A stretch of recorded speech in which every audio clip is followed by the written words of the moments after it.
Good evening. I'm very happy to be here, and if you are visiting with us tonight, we are glad that you are here.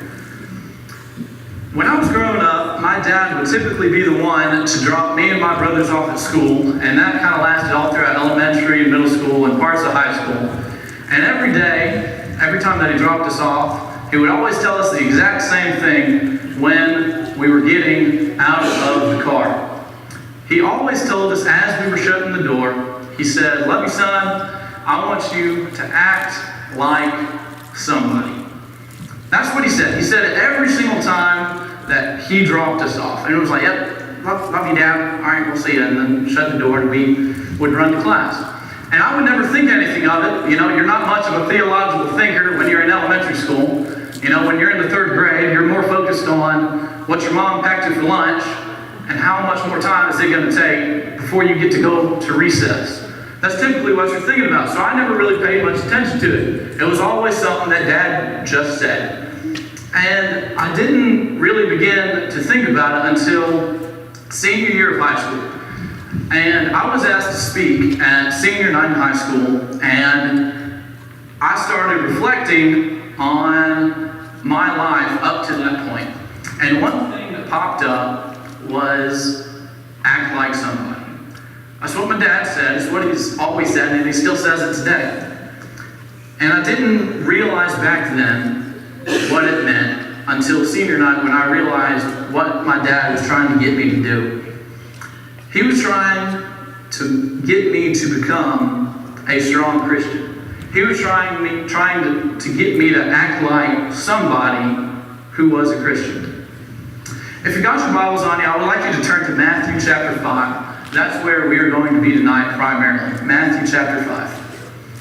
A little bit of context for you. So Jesus is just starting the Sermon on the Mount. He's talking to a bunch of people about a bunch of different topics. He's talking about everything from murder to divorce, prayer, judging others. And in chapter 5, he also talks about salt, and he talks about light. Starting in verse 13, Jesus says, "You are the salt of the earth, but if the salt loses its saltiness, how can it be made salty again? It is no longer good for anything except to be thrown out and trampled underfoot. You are the light of the world. A town built on a hill cannot be hidden. Neither do people light a lamp and put it under a bowl. Instead, they put it on its stand, and it gives light to everyone in the house. In the same way, let your light shine before others, that they may see your good deeds and glorify your Father in heaven." And the first thing that he talks about in this passage is salt. And salt itself has its own variety of uses. We use salt in soap. Some people use salt in chemicals as a cleaning agent. Some people use it to preserve foods. Some people use it to de-ice roads when it snows. But most notably, salt is used in cooking. And it's almost used in every single recipe because salt is primarily used to reduce bitter flavors and increase better flavors of food. That's the reason why every single recipe you see says salt and pepper to taste, because that's what salt does.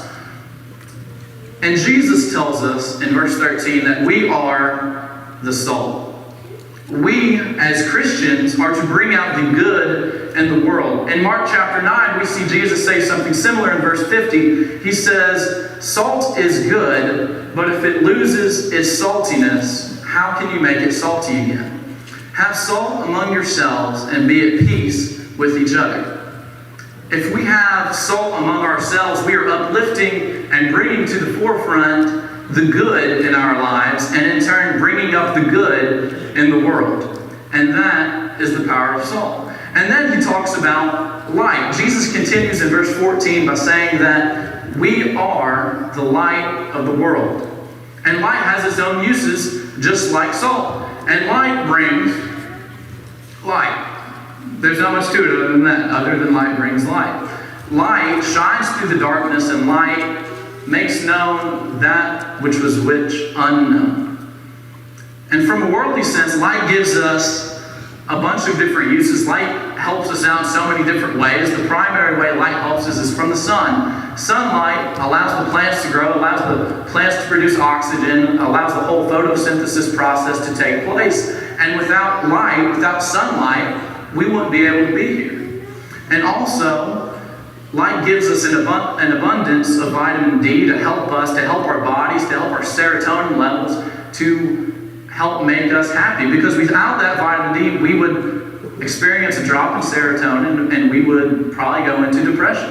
That's why a lot of sailors will get vitamin D pills, because they're below deck most of the time and they don't have access to sunlight. And from a biblical sense, light has some of the same properties. Throughout the Bible, light has been shown as a representation of life, goodness, and hope.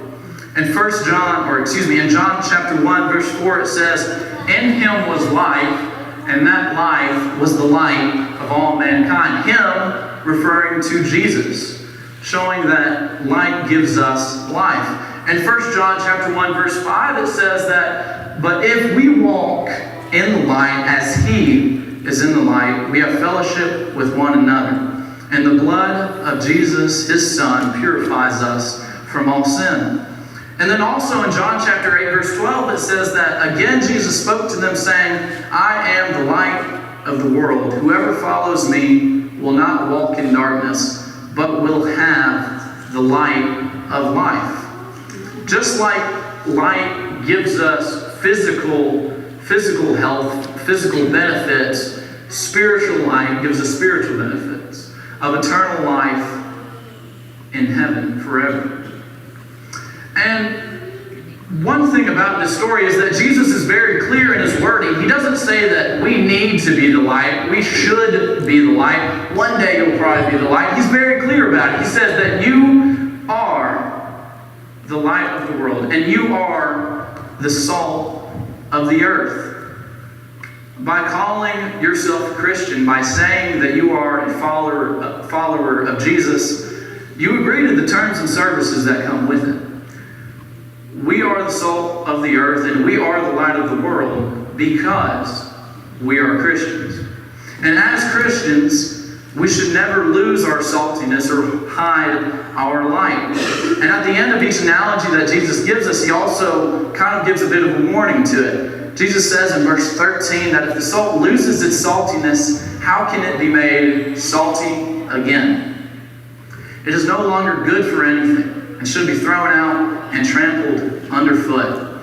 And this may throw you in a loop, because a quick Google search will tell you that salt cannot lose its saltiness. But a Christian can lose one's faith. A true sign of discipleship is determined by your saltiness. One of my friends said a few weeks ago, he was joking with me when he said it, he said that you can't be salt if you're not salty. And in today's term, salty means aggressive and rude, and by no means that's what we should be like, but what he said has some truth to it. You can't be the salt of the earth if you're not salty. You can't be a Christian if you don't act like a Christian. Otherwise, there's no use. And Jesus continues in verse 14 by saying that a city on a hill cannot be hidden. As a Christian, you cannot hide your faith. A Christian can't hide who they are. They shouldn't be suppressing their faith. If they are, is it really faith that they have? In verse 15, Jesus says, "Neither do people put a lamp and put it under a bowl. Instead, they put it on a stand, and it gives light to everyone in the house." A lamp has a purpose. You don't light a lamp just to keep it covered. You don't prepare food and then throw it away without eating any of it. That's wrong, in my opinion, to throw away good food. And you don't have faith and not let it shine for others to see. And in reality, we should be doing the exact opposite. And Jesus finishes this whole section in verse 16 by saying that, "Let your light shine before others, that they may see your good deeds and glorify your Father in heaven." In order for us to be the salt of the earth and the light of the world, we have to let our light shine. We all sang the song growing up, "This little light of mine, I'm going to let it shine." hide it under a bushel. Oh no, I'm going to let it shine so other people can see, and also so I can glorify my Father in heaven. As a Christian, I have a purpose. My purpose is to let my light shine. And it's not a choice, it's a requirement of being a Christian. Jesus tells us that we are the salt of the earth, we are the light of the world. And we shouldn't be suppressing or hiding that. In 2003, Pixar released a short film called Wamble. And it's probably one of my favorite Disney shorts. I've probably watched it 3 times in the past month, one of which was to prepare for this. And the story goes like this. A sheep is living in the American West. It has a beautiful white fur, and through its dance, it entices other animals to dance. Then one day, a shearer comes and shears the sheep and leaves it naked. All of the other animals that once danced with it were now laughing at the sheep and how it was naked. And the sheep felt sad and it didn't want to dance anymore. Then, bounding up the slope, came a great American jackalope. The sheep explained to the jackalope what had happened, and the jackalope talked to him and helped him get him back on his feet. And the sheep then takes the jackalope's advice, and then winter comes and goes, and it's time for the sheep to be sheared again, except this time the sheep doesn't care. And the sheep keeps on dancing regardless of whether it has sparkly white fur or whether it has no fur at all.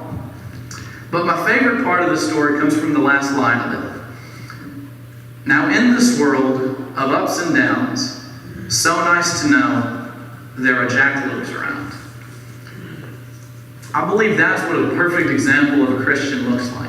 Someone who looks upon others and tries to cheer them up, tries to make their day a little bit better, tries to share their faith and let their light shine, tries to be the salt of the earth that Jesus tells them to be and be the light of the world because it's part of the job as a Christian.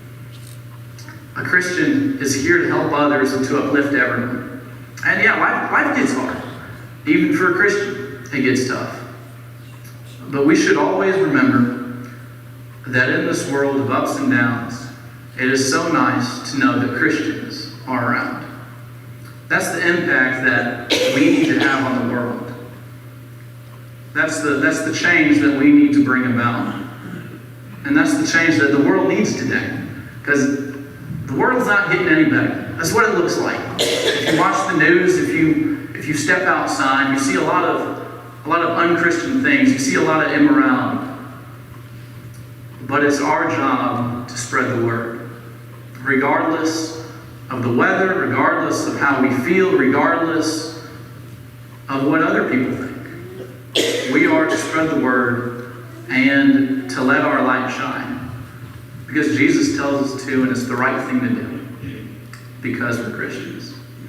If you have any need this evening, if you feel like you have not been the salt of the earth or the light of the world like you should be, if you need prayers with the church family, or perhaps you may want to take on Christ in baptism, if there's any need for you tonight, we ask that you come as we stand and sing.